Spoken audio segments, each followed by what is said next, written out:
First and foremost, I just want to thank the Baldwin County NAACP for this honor to be able to greet the citizens of Baldwin County, Milledgeville. And as President Edwards just stated, I'm Attorney Gerald Griggs, the 13th president of the Georgia State Conference of the NAACP.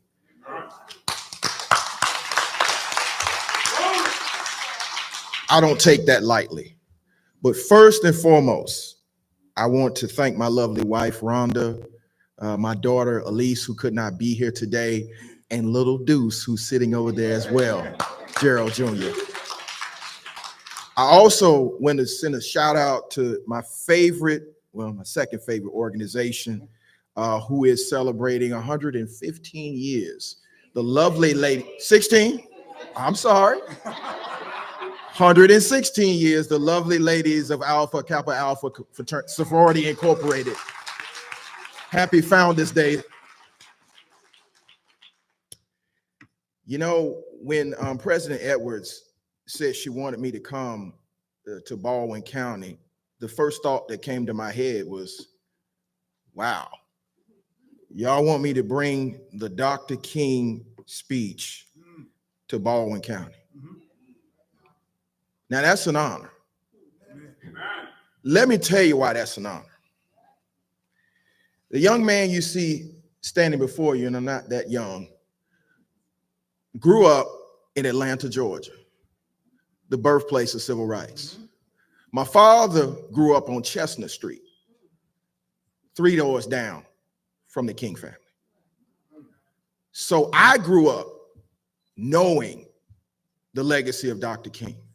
Now, I didn't get a chance to meet Dr. King because I was born in 1978, which was 10 years after he was assassinated. But I was fascinated by studying Dr. King.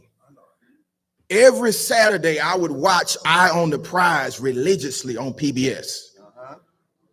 And all I would ask my father as I was growing up was, what was Dr. King like? What did he think?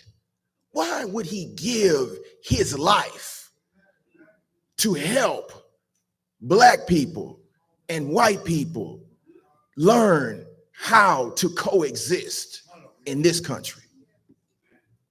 And so one of the greatest honors of my life was threefold.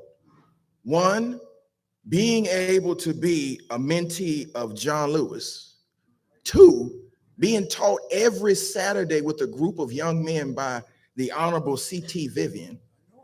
And three, my friendship with the youngest child of Dr. King, Dr. Bernice A. King. So when I say that it's a true honor to bring what I'm about to bring to you, it truly is. Dr. King was a son of Georgia. He was a son of Georgia, but he also was the youth council president of the Atlanta NAACP. His father was the second president of the Atlanta NAACP. And so when we talk about the grounding of Kingian non-violence and activism and organizing, we are talking about the NAACP. Now let's be clear, for 114 years, the association has been on the front lines fighting lynchings, fighting segregation, fighting Jim Crow, fighting for our very existence. And there was a speech that was given 50 years ago at a memorial in Washington that was co-organized by the NAACP. And a young pastor from Atlanta who had a church in Montgomery gave a speech that resonated to the entire world. This young pastor, this orator, elevated the social consciousness of America in real time. And so I would watch that speech over and over and over again because it was truly a seminal moment in American history. not just for black folks, but for white folks and for all Americans. And so the message I bring to you today is shifting the culture through Kingian Non-violence. But more importantly, it starts with me and it starts with you. Because let's be clear, that prophet from Atlanta has gone on to glory. He has rested. But as he said that evening in Memphis, before he went on to be with the Lord, I've been to the mountaintop. I've looked over and I've seen the promised land, and I may not get there with you, but we will get to the promised land. Now, I would always think to myself, Lord, what it must have been like to be in that church, to hear that message. But Dr. King knew that message wasn't for the people in that church. That message was to my generation and the next generation and the next generation, because he knew he would not get to the promised land, but he knew that we would carry him and all the others into the promised land. So how do we get to this promised land? Because we're not there yet. You know how I know we're not there yet? Because we have politicians running around this state and others talking about woke is a bad thing. Now, I was up in New York last year at the National Board meeting, and I heard the chairman, Leon Russell, and the president of the NAACP, Derek Johnson, reaffirm that the oldest and the boldest, the most cussed and discussed organization in this country is not just woke. We are wide awake.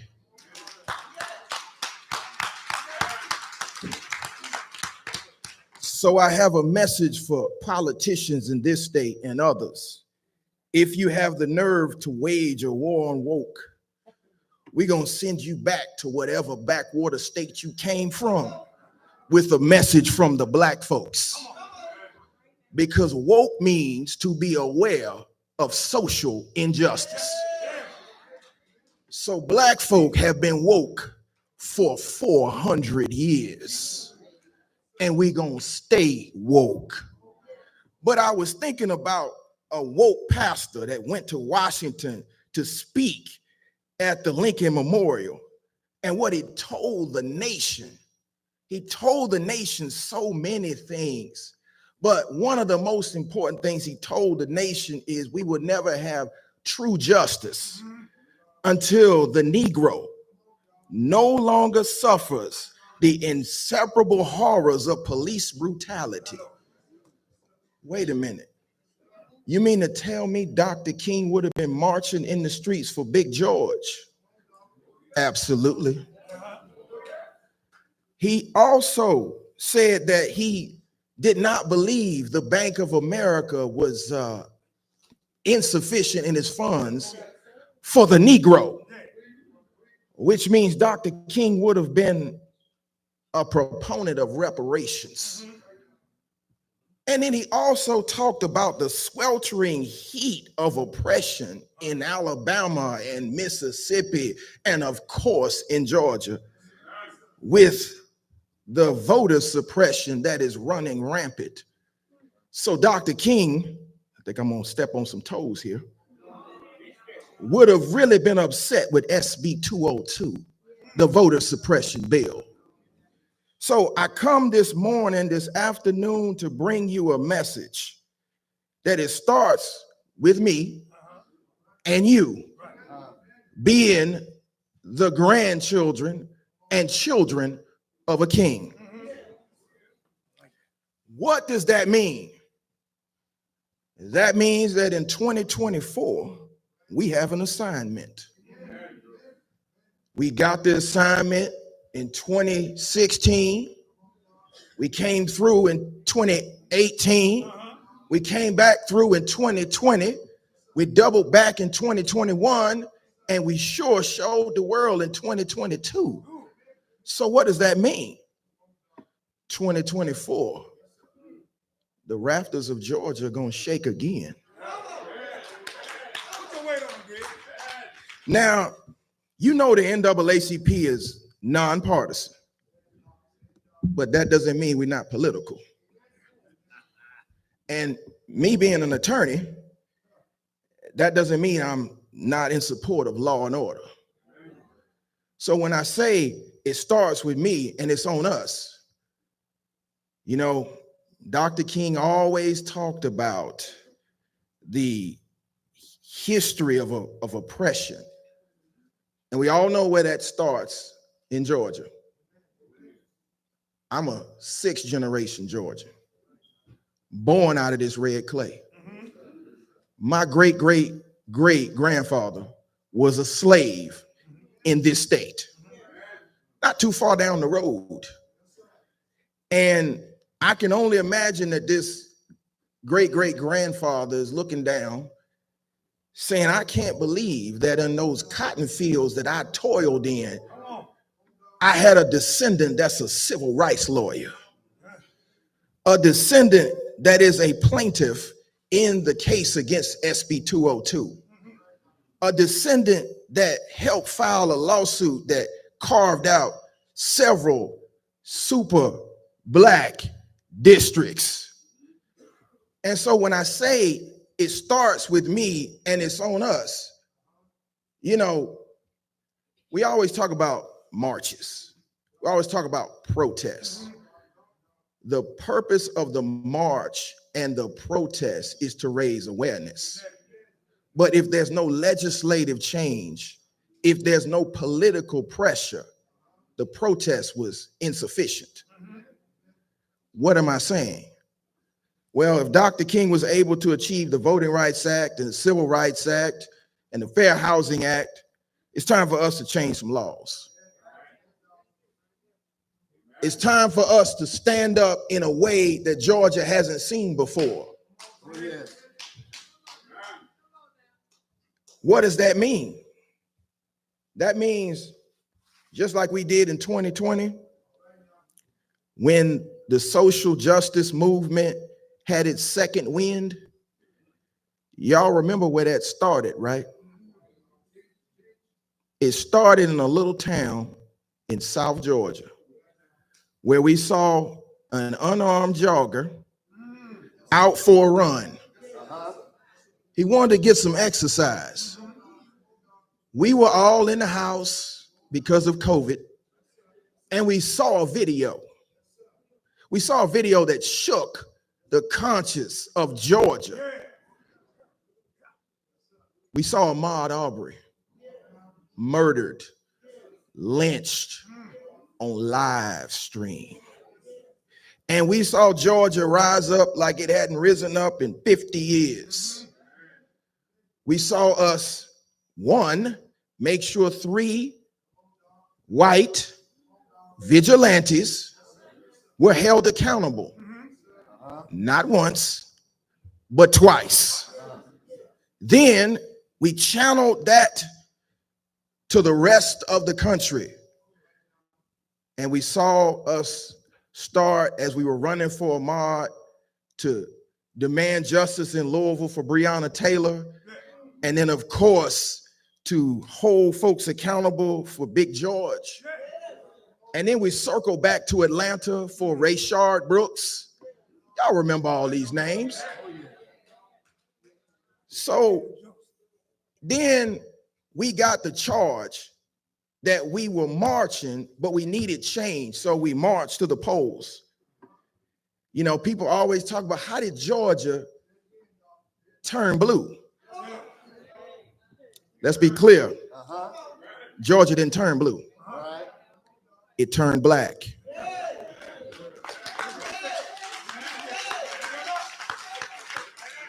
I'm gonna say that again. It didn't turn blue. It turned black. And the reason why we know it turned black, because it didn't just happen in 2020. It happened again in 2021. And then it happened again in 2022. And it will happen again in 2024.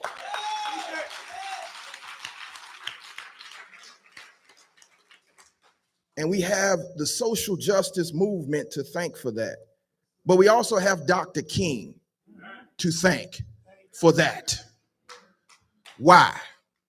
Because he left us 6 principles that if you apply can produce the same level of change it did 50 years ago. So I remember being taught by Dr. Benjamin Lafayette, many of y'all might know him, the 6 principles of Kingian Non-violence. Principle number 1, non-violence is a way of life for courageous people. You have to be courageous to face down injustice. You have to be courageous to make sure systemic racism is focused and fought in real time. Principle number 2, the beloved community is a framework for the future. I'm going to say that again. The beloved community is a framework for the future. How do we know that? We know that because for a man who died in 1968 to still have the clarion call of freedom in 2024. Again, I never met Dr. King, but I sure listened to him. We never march with Dr. King, but we sure march in his spirit right now. Number 3, attack forces of evil, not the persons doing evil. That's deep. See, many times in this movement, and sometimes they blame me for this, they say, you call people out too much. I'm not calling people out. I'm calling systems out. We love people. We love them so much that we speak truth to power, both in season and out of season. But the greatest power of nonviolence is it that in the nonviolence, you change the heart of the person that is doing the oppression. Again, I'm gonna go back to principle number 2. The beloved community is a framework for the future. How in the world in 2024 do we know this? Because we see it happening in real time. We saw it happen with Ahmaud. We saw the hearts of individuals who cared nothing about a civil rights act in Georgia change. Let's be clear, before Ahmaud died, there was no civil rights act in Georgia. I'm gonna say that again, y'all. This is the birthplace of Dr. King. There was no civil rights act until 2020. Let's go to principle number 4. Accept suffering without retaliation for the sake of the cause to achieve a goal. Now, y'all know, nobody wants to suffer. Nobody likes to be attacked. Nobody likes to be threatened, but that's a part of the process. It's a process, and we have to do this process not for us. This is not for us. For me, this is for my daughter and my son. Because if we don't do it, who is? If we don't force Georgia and America to be what it says on paper for everybody, then when will this country ever be great? Because let's be clear, it wasn't great in 1850 and it wasn't great in 1950.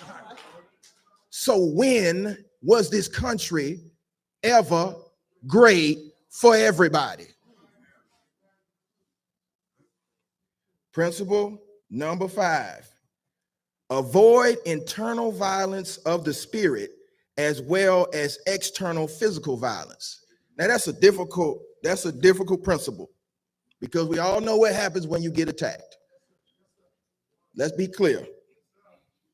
Black folks are nonviolent by choice. Choice. If there's ever a people that have the right to be anything other than that, it's us. But what I will say is this: every 2 to 4 years, Black people lead a revolution. It's at the ballot box. That's why this country is in the process of becoming great, because this is one of the only countries in the world where you can lead a revolution peacefully at the ballot. You don't like your government? Vote them out. You don't like what your elected official is doing? Run against them. You don't like some of these laws? Sue. Change the law. Principle number 6. This is the best one, y'all. The universe is on the side of justice. I'm going to say that again. The universe is on the side of justice. You know, Dr. King had a great quote. He said, the arc of the moral universe is long, but it bends toward justice. Well, in the social justice movement, we remix that, because that's what we do. We remix, you know, we the hip hop generation. So we remix stuff. So we remix it so the arc of the moral universe is long and we bend it towards justice. That's why the young people were outside, y'all. They was outside. They weren't demanding more training for law enforcement. They were demanding justice. The young people were outside saying, whose streets? Our streets. The young people were outside saying, we want justice for Ahmaud. We want justice for Breonna. We want justice for Rayshard. We want justice for Vincent and the hundreds upon hundreds of others. So you may ask me, Mr. Griggs, you said that you started this speech saying that we're shifting the culture through Kingian Non-violence and it starts with me. How does it start with you? Many of the speakers have already said what y'all need to do. We need to register more voters. But not just register more voters. We need to educate more voters. But not just educate more voters, we need to mobilize more voters. Because there's an election coming in March, presidential preference primary. There's an election coming in May, the primary. There's an election coming in November, the general election. And let's be clear. Let's be absolutely clear. Democracy is on the ballot.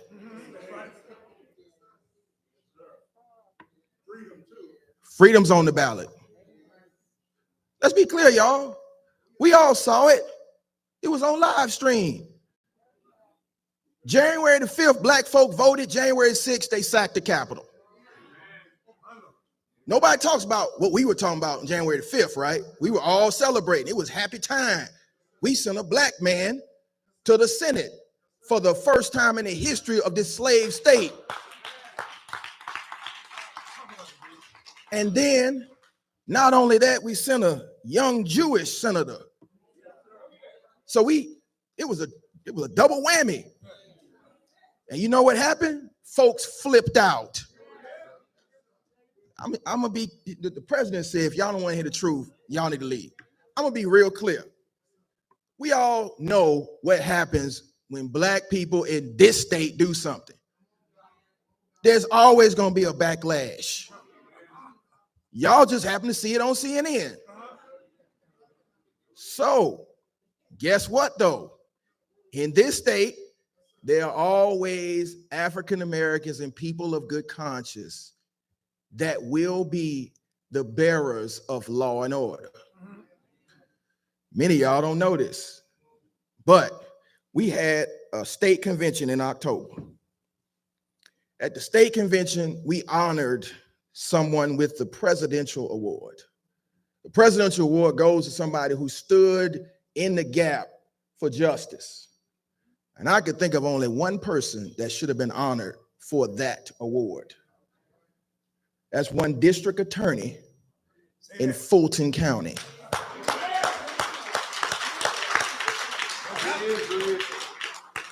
Because let's be clear, I'm an officer of the court. I go to courthouses from Baldwin County to Greene County to Fulton County to Lowndes County, all over. And I was just truly ashamed at lawyers. I didn't say people, I said lawyers. Because we swore an oath to protect and defend the Constitution of this state and the United States. I don't care what Fox News is saying. I don't care what CNN is saying. We all saw an insurrection on live stream. I was expecting lawyers to stand up and say, this is an insurrection and we should do something about it. Now, let me be clear. Everybody deserves due process. Everybody deserves that day in court. Everybody deserves to be judged by a jury of 12. Why did it take a black prosecutor in Fulton County before that happened?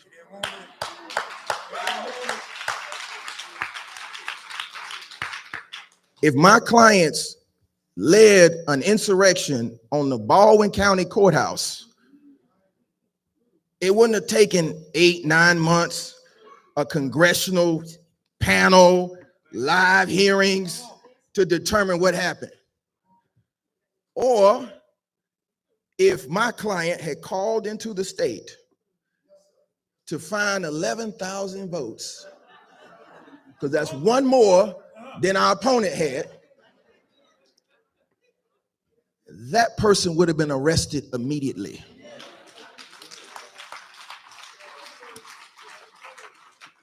So when I say it's on us to sit on juries, both grand juries and trial juries, and to make the law in Georgia apply to everybody. Now, I agree, everybody should have the right to run for office. You should run. But if you violate the law in Georgia and you get convicted, you're gonna run from Jackson. Am I wrong? Or Milledgeville, or Reedsville, or Smith, or Hayes. For those that don't know that, those are the names of the penal institutions in Georgia. So again, as I was driving down here, I was thinking to myself, what am I going to tell these people? I'm going to tell you what Dr. King would have told you. He would have told you that it's time. It's time for us to show the rest of the country who Georgia really is.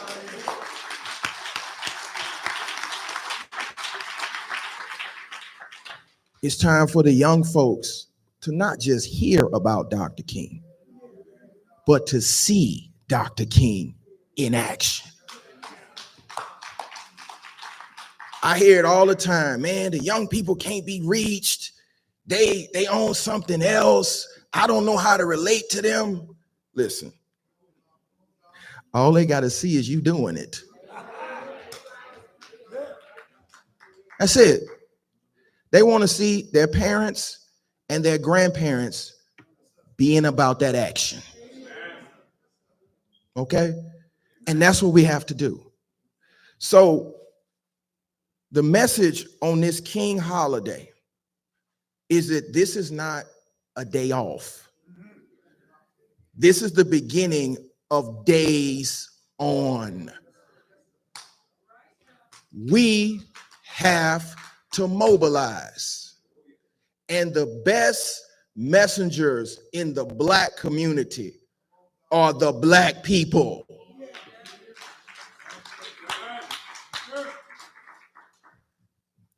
What I mean by that, ladies, y'all all in the beauty salon. Y'all talking to each other.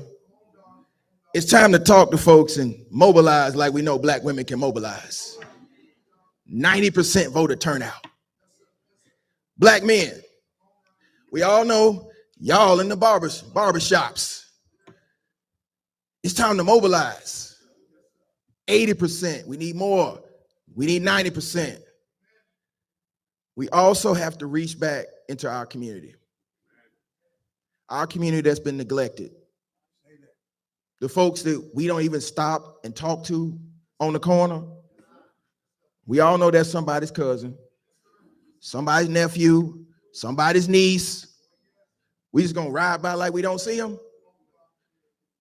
If we don't do something, the system already has some place for them. Again, y'all really don't get why I do what I do. I'm trying to work myself out of a job. Yeah, I love being a criminal defense attorney, but I'm trying to shift. I like civil rights a lot better. So we got to stop filling up these jails.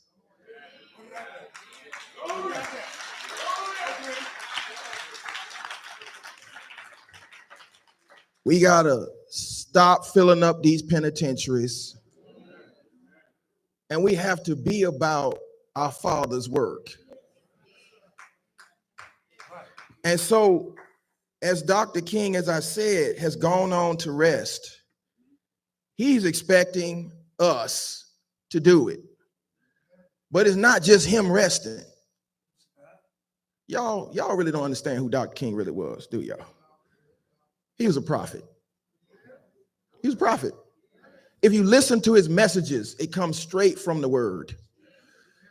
So that means not only him are waiting, but the great cloud of witnesses are waiting.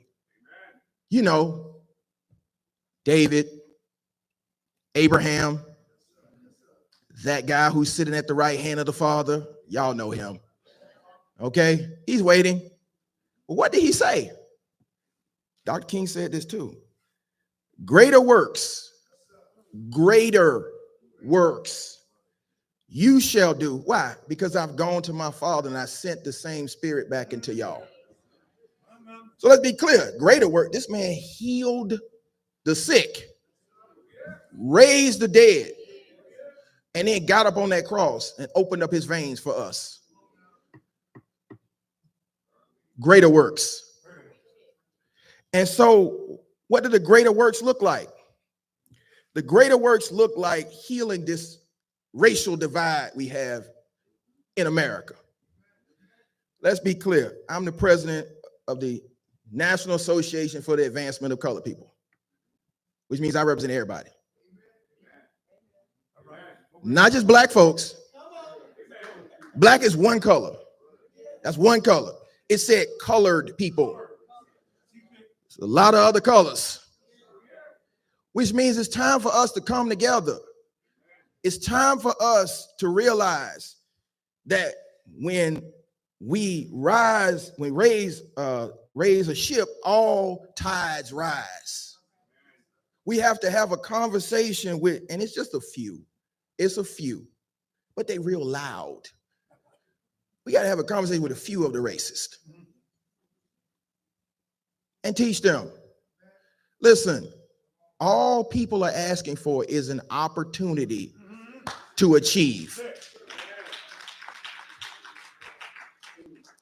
Diversity, equity, and inclusion is a strength for all people. I'm going to say that again because there are some people who might be in this room or who might be listening to this live stream. Diversity, equity, and inclusion is a strength to all people.